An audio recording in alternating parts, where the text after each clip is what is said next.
So guys, in today's video we are going to study polyhalogen compounds. Polyhalogen compounds. So basically, as the name itself is indicating what we are going to study. Alva, what do you mean by poly, which means many? Of course, halogens means your halogen compounds. Alva, that means what you can say. So they are the carbon compounds. In simple words, we can say they are the organic compounds containing more than one halogen atoms. Alva. So what are polyhalogen compounds? They are the organic compounds. They are containing more than one. That is the reason we have used here as a poly, which means more than one halogen atoms. They are called as what? Polyhalogen compounds. So basically, under this concept, we are going to study certain polyhalogen compounds, their uses, and how they are going to, and what are their harmful effects. A quite brief note. Of course, we are going to study about dichloromethane, trichloromethane, iodoform, tetrachloromethane, freons, and your DDT. Of course, everybody have heard this DDT powder. Of course, we are going to see its chemical structure and what are its uses and why it was banned. We are going to see in this video. So first and the foremost thing, let us go with the first halogen compound of mine, which is called as, yes, what it can be called as dichloromethane. Dichloromethane. Can you give its formula? Of course, we know what methane means what? CH4. But along with it, we are also having it two halogens. We know that carbon should have only the tetravalency. So how it will be then? CH2Cl2. That is, your two hydrogens have been replaced by the top of your two chlorine atoms. So the formula is what? CH2Cl2. Dichloromethane. And in this normal, or we can say its common name, will be your methylene chloride. Just to pay attention of what are their uses. We are not going to deal something we are all going to deal this concept very briefly. What are its uses and what are its harmful effects. So coming to its uses, dichloromethane, first and the foremost thing, they can be used as a solvent in a paint remover.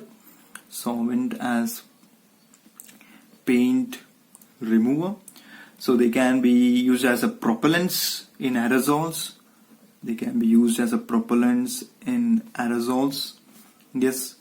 And also we can say they are one of the important solvent in the manufacture of dyes. Okay, it can be used as a solvent in manufacturing of your dyes.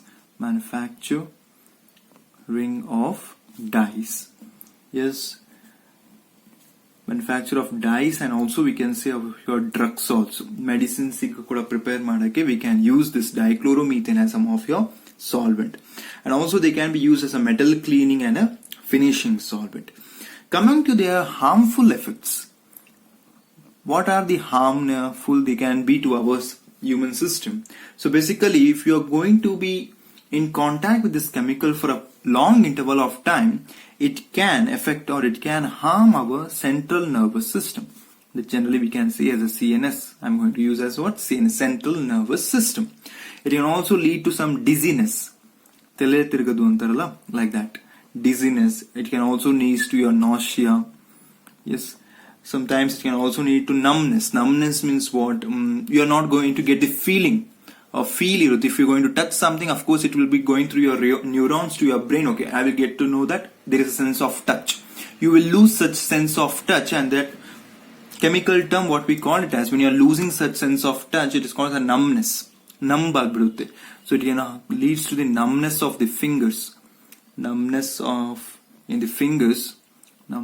fingers and toes. And also remember, if you're coming, since they will be very concentrated solutions, if their vapors or their solution comes in contact of your eyes, it can damage your cornea permanently. So you should be very much aware whenever using this dichloromethane. Coming to the next polyhalogen compound, it is called as trichloromethane. Trichloromethane, one of my favorite, we can say. because when I'm giving its common name, you'll get to know that of course it is very much useful in our Bollywood industries and also in our film industries, and also who are watching very much serials, the suspense crime thriller stories. Why? Because the common name is chloroform. I hope you can understand why I have said it. So chloroform, of course, we have seen in our TV serials and also in the movies that why chloroform is used to make someone unconscious. We'll be using this, but generally chloroform IUPAC name is what? Trichloromethane. So coming to its uses, don't say that it could be used to make unconscious for the villains. Okay, we had to talk about chemistry over here. So trichloromethane, what are its uses? So basically they can be used as a solvent for your fats, alkaloids, all those things. But generally I would like to make a major use is the production of a freon refrigerant. Freon refrigerant, which is called as your R22. Freon refrigerant R22. And also basically it can be used as a preservatives. It can be used as a preservatives for anatomical specimens. Basically, if we are seeing your biology labs, of course we can have different chemicals, but we have seen that certain specimens will be dipped in certain solvents over there. So in such cases, some of the anatomical specimens can be also be taken, can be dipped for their, so that they should not come under any microorganism attack. So that is the reason some of the anatomical specimen will be preserved in the trichloromethane. But remember, trichloromethane can be also called as what? Chloroform. And we know that how we are going to prepare it. How chloroform is prepared. Of course, we have seen whenever we are doing your halogenation reactions. In your first PUC, you have seen halogenation of your methane in the presence of your UV light. What happens? One hydrogen hogi, nimge last carbon tetrachloride sigutte. So you will be getting a mixture of products. First you will be getting CH4 plus Cl2, and it will be giving you what?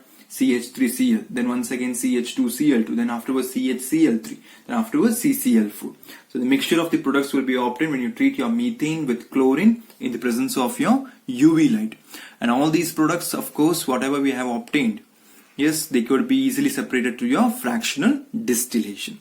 But a major important thing, what are its harmful effects basically? So what happens means they are going to depress our nervous system. Once again, depress the central nervous system. And the prolonged exposure to this chloroform, yes, they can even damage your liver. Can also damage the liver. But the most important thing is what we have seen is whenever we are talking about this chloroform, they will be always stored in a dark bottles. They are always stored in the dark bottles, and also that bottle will be completely filled. They will not leave any space in it. They will be completely filled. So what we are seeing is whenever we are talking about this chloroform, two important things we are noticing that first and the foremost thing, these chloroforms will be stored in a dark bottles, and next important thing is whatever the bottle we are taking, that will be completely filled. What is the reason behind this? Basically what happens, this chloroform, they are going to react with the oxygen in the presence of the sunlight. And when it do so, that is what will be its formula, CHCl3, trichloromethane. So when it is reacting with oxygen under the presence of your sunlight, an important and a very poisonous gas is released. It is called as your carbonyl chloride, COCl2. So basically it can be also, one of its common name is phosgene gas. Yes, phosgene, a very poisonous, harmful gas. Plus that of your 2HCl. So if I am going to balance, yes, 2 and 2 over here. So what happens? So whenever the chloroform comes in the contact in the sunlight, they are automatically reacts with that of your atmospheric oxygen, so that they will be get converted to that of your phosgene. So once this phosgene is created, it will be a very harmful and poisonous gas. So that is the reason what we do. It is only possible when your chloroform comes in the contact with your sunlight. So that is the reason we keep dark bottles. Dark bottles means if you have just recollect the memory in our lab, chemistry lab, we have used certain brown bottles. If you remember, whenever you're using your lime water, we have took some brown color bottles. So they are called as dark colored bottles basically. Yes. So in such bottles your chloroform will be stored. Why it is stored? To avoid this reaction, so that phosgene should not get formed. And the second most important, why it is completely filled, in case there is a presence of sunlight, but if no space is available, for example, this is your bottle, if I consider, if it is completely filled, there will be no space for the oxygen to enter. So that is the reason, even though by mistakenly, if sunlight comes in contact with the chloroform, there should be no presence of the oxygen in the bottle. That is the reason it is completely filled. So these are the two important things which I would like to mention when you are dealing with this chloroform. So there may be a chance that they can ask you that why chloroform is stored in the dark bottles and they are completely filled. Just write the reaction and explain that phosgene, being a very poisonous gas, that is the reason it is stored in the dark bottles and they are almost completely filled. So basically, next we are going to see the iodoform. Generally this is not included in your syllabus, but I would like to mention it mainly because, see, when I am talking about my chloroform, what is the formula I have written? CHCl3. So can you please now say me what will be the formula for iodoform? Yes, it will be having CHI3. So that is the reason I have just chosen this, so that it can be understood. Whenever we are talking about iodoform or when you are talking about the chloroform, you will be knowing its general formula. Coming to its uses, basically it is used as an antiseptic, because it is, as we know that majorly the antiseptic contains your iodine part. Since this iodoform is having the iodine, what it can do, it can easily liberate the free iodine. So it can be used as a basic antiseptic, but earlier it was used, now it is not so commonly used. So that is the main use of this iodoform. Coming to that of your tetrachloromethane, the next polyhalogen compound, tetrachloromethane. Alva. That means what? Carbon tetrachloride, CCl4. So basically, what are these uses? If you ask me, they can be used as a refrigerant. They are manufacture of refrigerants and propellants, as a cleaning fluid and a spot remover. So basically, they are used as a refrigerant and propellants, as a cleaning fluid. Yes, as a cleaning fluid and a spot remover. Cleaning fluid and a spot remover. Coming to its harmful effects, if you just see its effects, basically here also they causes liver cancer if you are coming in contact for a prolonged interval of time. It may also lead to nausea, nausea, nausea, and also can lead to vomiting. Coming to its environmental effects, basically we know that carbon tetrachloride, what is the environmental effect? The basic environmental effect can result is the depletion of your ozone layer. Depletion of ozone layer. So these are the certain useful and the harmful effects of our tetrachloromethane. Coming to the another part is called as a freons. Freons, alva. So basically, what does this freons means? Generally, we will be having this doubt. Whenever we are talking about the ozone layer depletion, we always say freons. What are these freons? Remember, they are actually the chlorofluorocarbon compounds. What are they? They are the chlorofluorocarbon compounds of what? Of methane and ethane. So they are collectively known as your freons. So what are freons? They are the chlorofluorocarbon compounds of methane and ethane, and collectively they are called as your freons. Basically, they are non-toxic and also very stable, and also they are non-corrosive. And they are majorly used as what is, they can easily be liquefied. And the major thing, I would just like to give one formula. Basically, it can be written as what? Freon 12 anta heltivi. Freon 12. So basically, it is having the formula of CCl2F2. Freon 12. You can just see that it's the chlorofluorocarbons of your methane. Similarly, most common freon in industry. This Freon 12 which is there, they are mainly used in the industries part. Coming to another uses, it can be used as a propellants and also in air conditioning. As we all know, environmental effect, what it can do is it can initiate the radical chain reactions which can easily deplete our ozone layer. Alva, we know that whenever radicals have been produced, they are very, very highly unstable part. So that is the reason, and such free radicals can be easily generated through your freons. And that is the reason. Of course, we have studied it in our first PUC also when we were dealing with the environmental chemistry. Yeah. So once again, I'm just reminding you. So these freons, what does they do is they generally initiate the radical chain reaction which easily can deplete the ozone layer.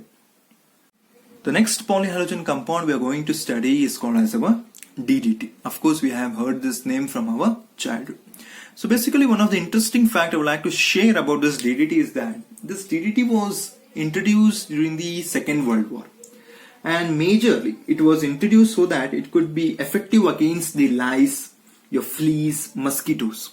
They were resulting in the typhus, plague, malaria, and yellow fever.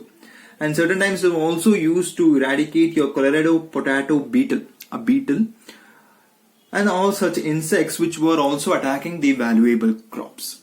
Though this DDT was having such an advantages, but also in 1973 it was totally banned by the United States of America. Now the question arises, Alva, why it was banned? Because whenever such a chemical is having such all major uses, why it will be banned? What happened was, basically it was introduced nearly in the year of 1874. Yeah, 1874. But the insecticidal properties were discovered in 1939. 1939. Yeah, majorly 1939 if I am not wrong. So what happened?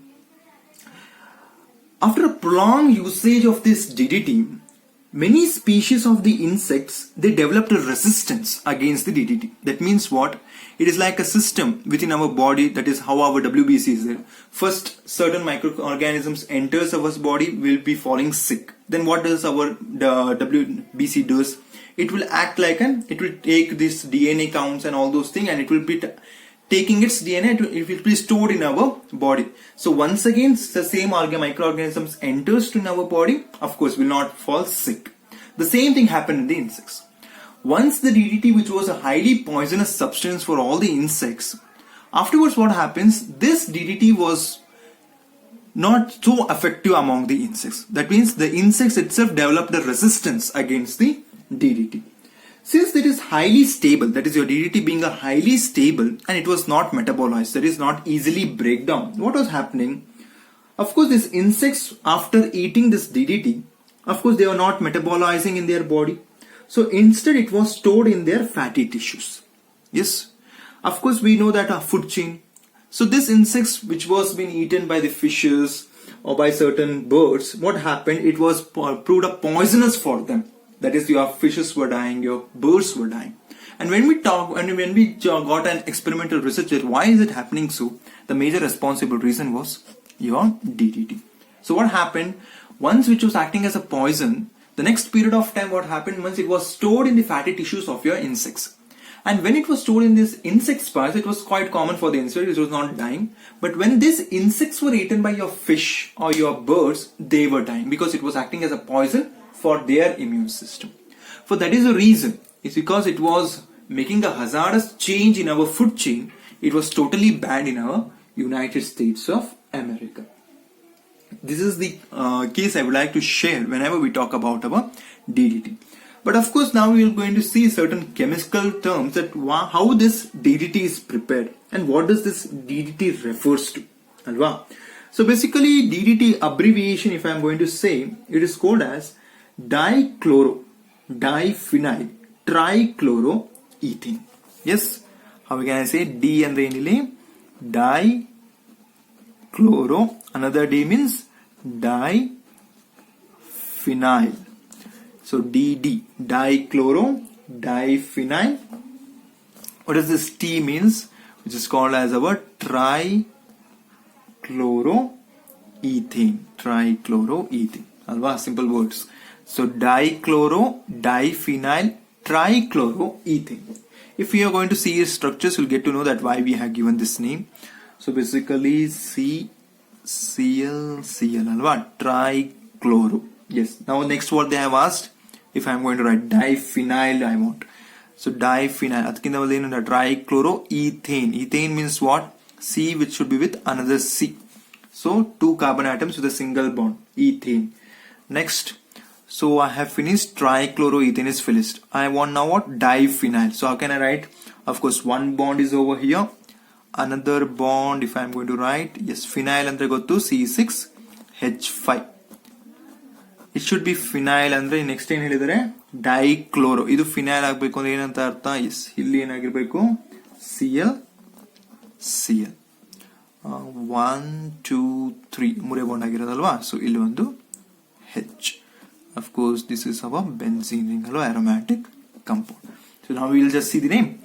Trichloro. Okay, first we'll come from here. Dichloro. Okay, dichloro, diphenyl, dichloro, diphenyl, trichloroethane. So that is the reason it is called as what? DDT. If you just ask me that how it is prepared, basically it is prepared from chloral. CCl, C double bond O and a H. What is called as trichloroacetaldehyde. Yes. So this is also called as what? Chloral. CHLORAL. Chloral. Yes. So when it is treated with that of your chlorobenzene, if I'm going to write it in this way, Cl plus Cl in this way. So what happens, if I take it as a H, so it is going to form your H2O part in this way. Of course. So then what happens? One bond will be bonded with this benzene, another bond with this benzene. So that will result your DDT. So chloral, when it is treated with that of your 2 moles of your chlorobenzene in the presence of H2SO4, a dehydrating agent, that is the reason water is removed. The lid is not used, but for them who are thinking that it is one of the thing that we should know, for them I'm giving an extra information. So that is the reason, by the using of your chloral with that of your 2 moles of your chlorobenzene in the presence of your H2SO4, our dichloro, diphenyl, trichloroethane is formed. So these are some important polyhalogen compounds. And of course we came to know that why it was banned. Once again I would like to remind, so whenever the DDT comes to your mind, you should get to know that of course the ones which was used as one of the best insecticides or pest control, then it was laterally banned. Why is it so? Because the insects which were dying initially, they have developed a resistance against this chemical. And once they got the resistance, what was happening, since due to the stability of this compound and also it was not metabolized easily, whatever the insects which was eating this insecticide, they were getting stored. This part, that is this chemical, was getting stored in their fatty tissues. Then when these insects were eaten by certain fish or birds, that was resulting a poison for them, and which were leading to an enormous amount of the fish death and also your birds death. So in order to, which was creating such an hazardous in the food chain, so it was totally banned in the United States in nearly in the year of 1973. Yeah, 1973. So that is the reason why your DDT was banned and what was its major disadvantages. So in today's video, what we have seen, basically just have a quick revision. So of course today we have seen the polyhalogen compounds, and we came to know that polyhalogen compounds means the organic compounds which is containing more than one halogen atoms. So they are called as your polyhalogen compounds. And we came to know about your dichloromethane, trichloromethane, which is also called as a chloroform. And in the chloroform we came to know that why the chloroform, they are stored in the dark bottles and they are almost completely filled, because whenever the chloroform comes in the contact with the air or oxygen in the presence of sunlight, it will be giving a very poisonous gas which is called as a carbonyl chloride. CO andre we know it is a carbonyl group. So carbonyl chloride, or it's also called as a phosgene, a very poisonous gas.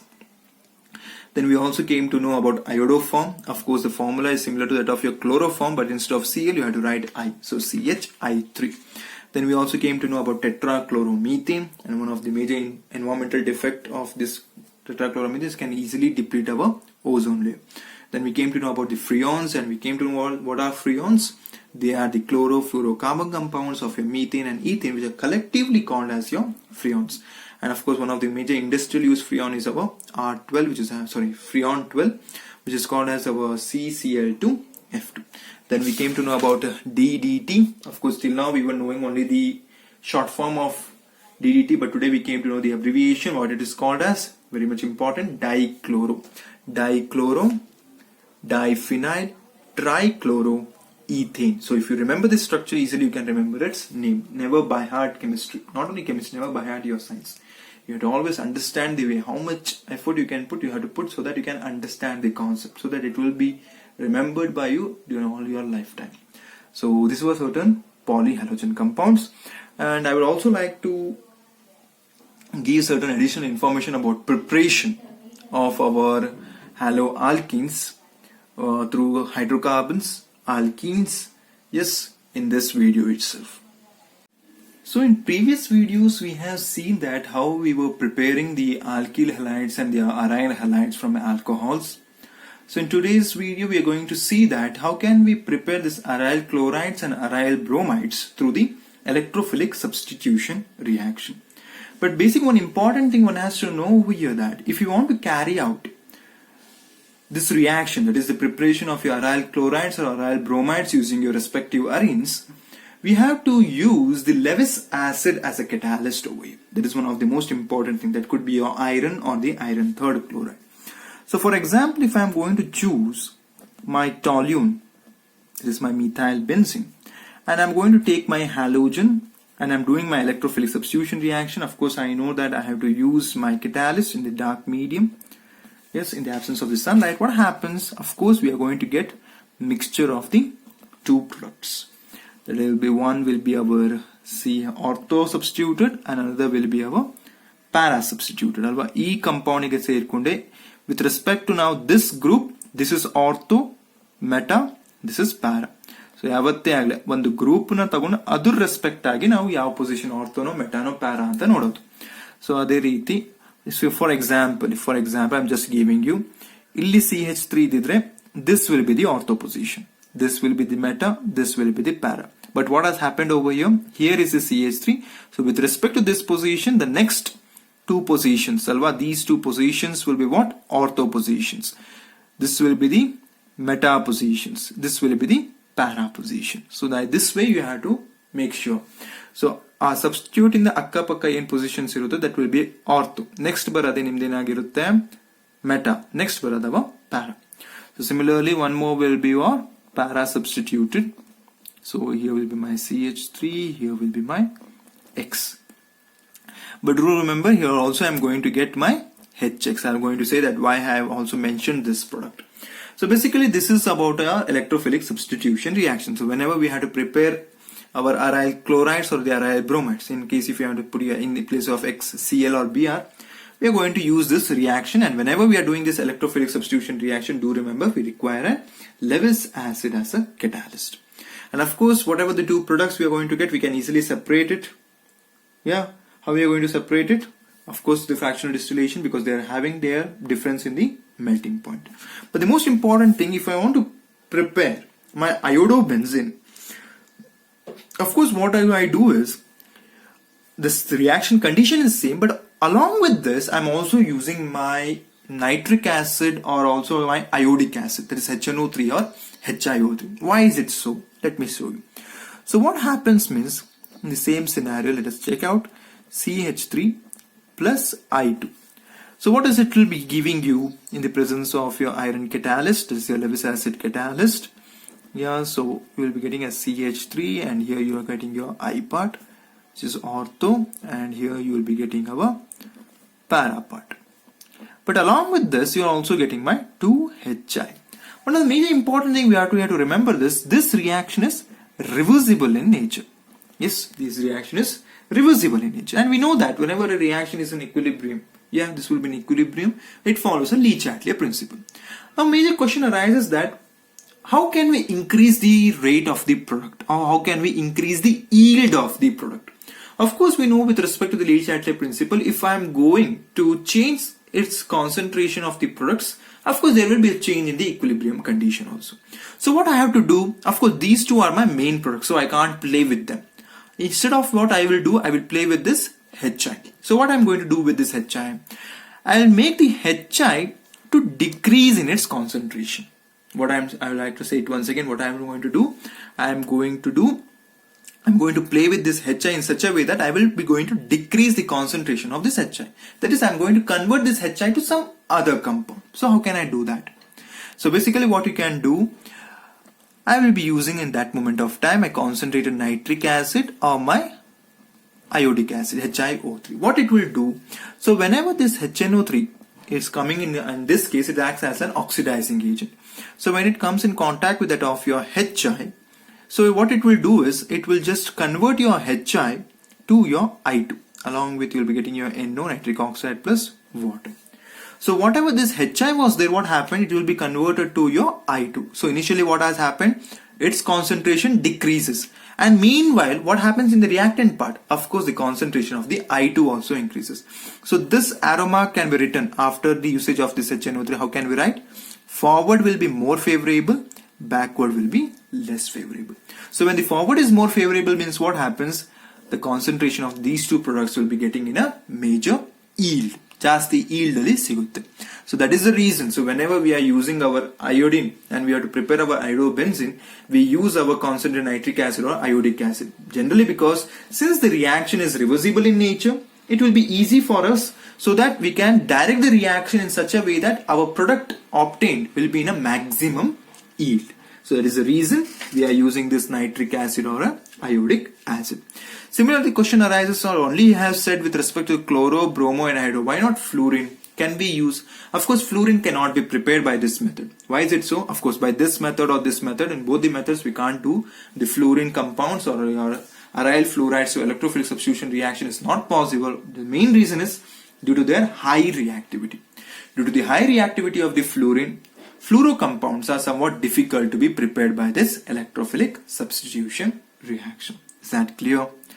I hope it's clear. One of the major important use, I think, for your competitive exams, they can use that which of the oxidizing agent will be used during an electrophilic substitution reaction or during the electrophilic substitution reaction during preparation of your aryl iodides. They can be used, and sometimes they can also use, they can give a reason and assertion statement. Of course, we have seen, and you have to just remember that why your HNO3 or HiO3 is used.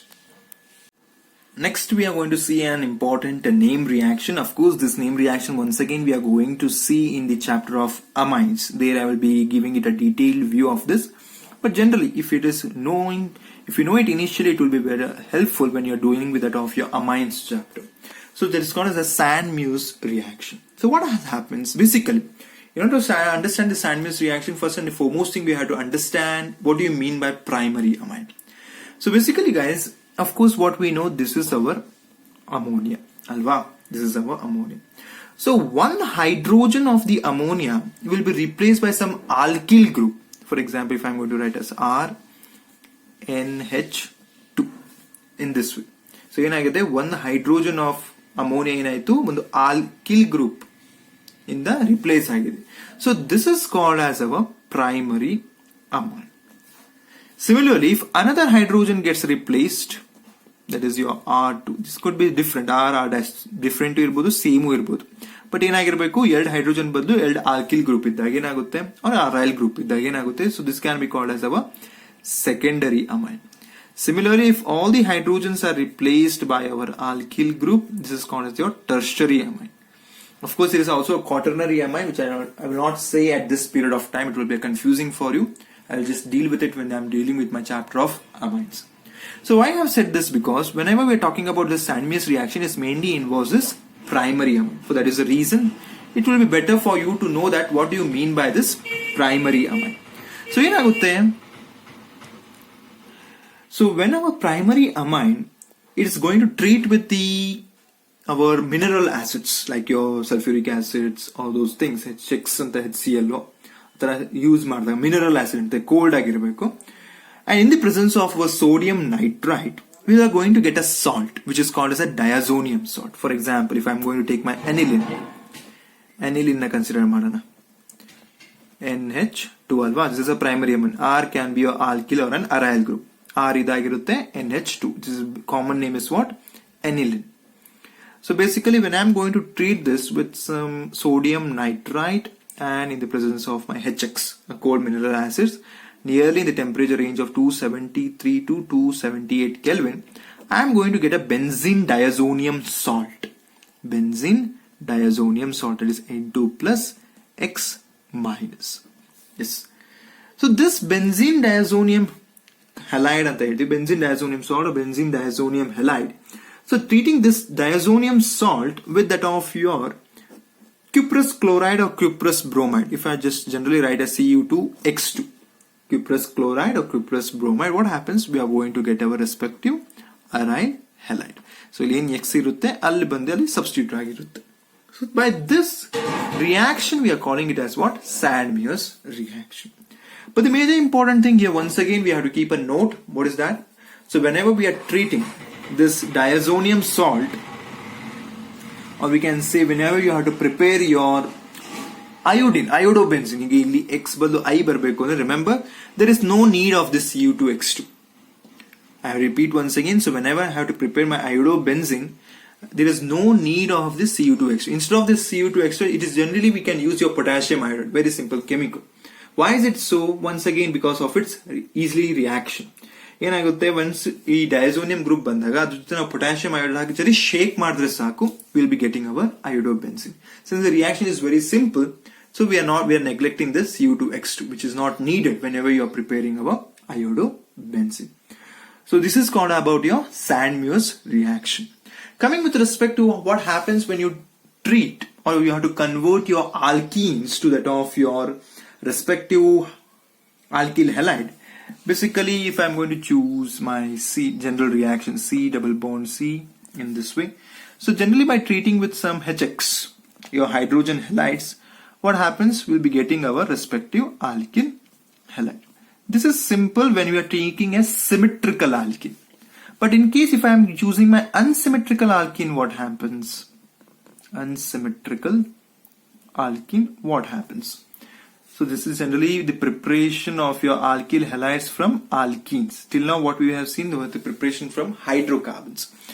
So basically what happens, can only say I hope CH3, CH double bond, CH2. So basically when I treat this part with my, for example, HI, if I am going to choose, I am going to get two products, CH3, CH2, CH2I plus CH3, CH and CH3. Here comes one more line. So I am saying that this is my minor product, this is my major product. Now the question arises, what is the reason? Alva, of course, ಈ ಎರಡು product ಸಿಕ್ತು. Ortho ಮತ್ತೆ ಪ್ಯಾರದಲ್ ನೀವು explanation ಕೊಟ್ರಿ, ಆಯ್ತು ಪ್ಯಾರದಲ್ symmetry ಇರುತ್ತೆ, stearic hindrance ಕಮ್ಮಿ ಇರುತ್ತೆ, ಅದು ಸ್ಟೇಬಲ್. ಆದ್ರೆ ಇಲ್ಲಿ ಯಾವ ತರ ನಾವು ಹೇಳಕ್ ಸಾಧ್ಯ? Of course, when I am using the word as an unsymmetrical alkene, only it should come to your brain that what rule I am going to use. I'll give you the hint. What rule? Unsymmetrical alkene. Yes, it is called as what? Markovnikov's rule. Markovnikov's rule. So Markovnikov's rule ಏನು ಹೇಳುತ್ತೆ? So whenever an unsymmetrical molecule is going to attack an unsymmetrical alkene, the negative part of an unsymmetrical molecule attacks the carbon atom which contains least number of hydrogen atoms. Alva? So this is an unsymmetrical molecule, that is H plus ಮತ್ತೆ I minus ಸಿಗ್ತಾ ಉಂಟು. Unsymmetrical ಆಗಿ break ಆಗ್ತಾ ಉಂಟು. ಅದಕ್ಕೆ reason ಇಂದ ಒಂದು plus ಇನ್ನೊಂದಕ್ಕೆ ಮೈನಸ್ ಬರ್ತದೆ. This is what unsymmetrical alkene. So negative part of an unsymmetrical molecule ಏನಾಗಬೇಕೀಗ? Attack the carbon atom which contains least number of hydrogen atoms. So this is the least number. ಆ reason ಇಂದ this will be the major product. So whenever we are talking about the preparation of your alkyl halides from your unsymmetrical alkenes using your hydrogen halides, remember, using your hydrogen halides, the major product will be the one which follows your Markovnikov's rule. Is that clear? Similarly, one important thing I also like to mention, which is called as addition of halogens to your alkenes. For this is also a preparation. The addition of your hydrogen halides. Now we are talking about your halogens. So basically, whenever you are treating your alkenes with our bromine water in the presence of your carbon tetrachloride as a solvent, see one of the use of carbon tetrachloride, it can be used as a solvent. So basically, yeah, the reaction goes in this. You will be getting a vicinal dibromide. Vicinal dibromide. Why I'm saying this reaction is very much important. In fact, we are using this whenever in BSc and MSc classes, and also it is also. So generally what happens, this bromine, whatever you're seeing, it is having a particular color. Nearly it is having a reddish brown color. Reddish brown color. So whenever we are treating this bromine with alkenes, what happens? This reddish brown color disappears. What I am saying, this reddish brown color disappears. So this can be a test for the identification of your alkenes. Alva? So for example, if you have been given with a compound like CH4 and CH2 double bond CH2. Of course, both are liquid. We are not able to say that which is methane and which is ethane. So one of the common thing what we can do, just you pour bromine water to this in the presence of your carbon tetrachloride. So what happens? So when I pour the bromine to this, that is your methane, the reddish brown color will not disappear. I repeat, reddish brown color will not disappear. Why is it so? See, remember, what happens whenever there is a double bond, the easily bromine forms a bond with our carbon, making the carbon-carbon single bond.